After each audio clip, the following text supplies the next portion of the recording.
How Cotton Pickers Helped Build Arizona and Buckeye, a story about Allenville from a son of the community, Lee Jordan. This photograph, taken by Dorothea Lange, 1895 to 1965, in late 1940, depicts a migrant from the South and her baby on an Arizona cotton farm, Buckeye, Arizona. Lange was one of the most important American photographers of the 20th century.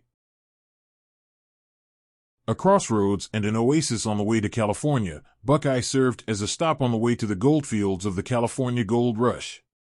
By 1940, it had become an oasis to those leaving the South after the cotton strikes of the late 1930s. Ford Motor Company purchased many cotton farms left abandoned after the Dust Bowl of the 1930s and began to build tires in the local area once called Coldwater, now called Goodyear. Cotton was still picked by hand, and during picking season many families migrated to the west to find jobs as they traveled Old US 80 headed to California, once a stagecoach trail. With California paying 50% more than the farms of the South, the desire to make more drove people west. By the end of World War II, the need for labor in cotton fields was extremely competitive. The area around Buckeye had more than 30 camps to help pick the cotton.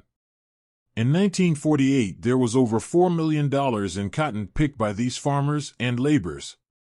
Over $52 million in today's money. John Allen was part of the Great Migration out of the South. With hopes and dreams of prosperity, land ownership, and freedom, John Allen set up a community near the Gila River to combine cotton camps into a stable community.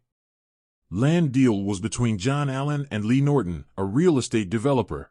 The community was building up and by 1948 had a tavern, a store, and a couple churches. However, the growth led to harder times than John Allen could have imagined. Crime was increasing and the community needed help. In the 1950s, a man by the name of Melvin Grayson wrote for the Arizona Sun, out of Phoenix. This was after the termination of the Buckeye News and Review publication in the early 1950s. Grayson continued to write on Allenville through the 1950s. During the 1960s, Allenville suffered through issues of segregation. Set up as an all-black community, to become a resident of Allenville you had to be black per the deed restrictions. When many thought this was a helpful way to lift the race into its own, the purpose of the deed restrictions left residents without and suffering. A report completed and presented in 1977 explains exactly how the city of Buckeye feels about their southern neighbors of Allenville. The community of Allenville is located approximately half a mile south of the present corporate limits of Buckeye. This community ton tributes to the regional population, represents a market and labor pool for the Buckeye area.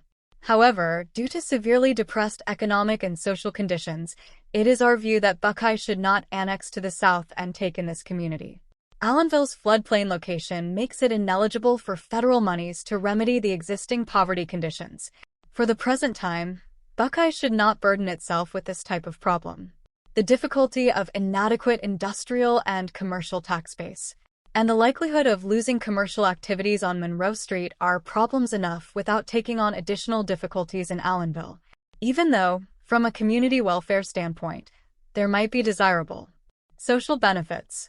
It is unrealistic, however, to assume that ignoring Allenville will make it go away. At some future time, Allenville might be moved to a new location, perhaps within the Buckeye city limits, and the inhabitants absorbed as a working, integral part of the community rather than kept separate. However, this would be in the far future. Certainly, beyond the 10-year planning horizon. For Allenville, a consolidation of schools would be a definite benefit, with a reorientation of the community toward the outside. And then less than 6 months after being written out of the future in Buckeye, Allenville suffers a devastating flood. All homes were lost. Only 2 areas were damaged extensively, and only one was allowed to rebuild. Holly Acres and Allenville flooded out. Holly Acres was rebuilt and received the most money without the significant losses. Allenville residents were sent to Hopeville, a FEMA community near the new Palo Verde nuclear power station that was being built.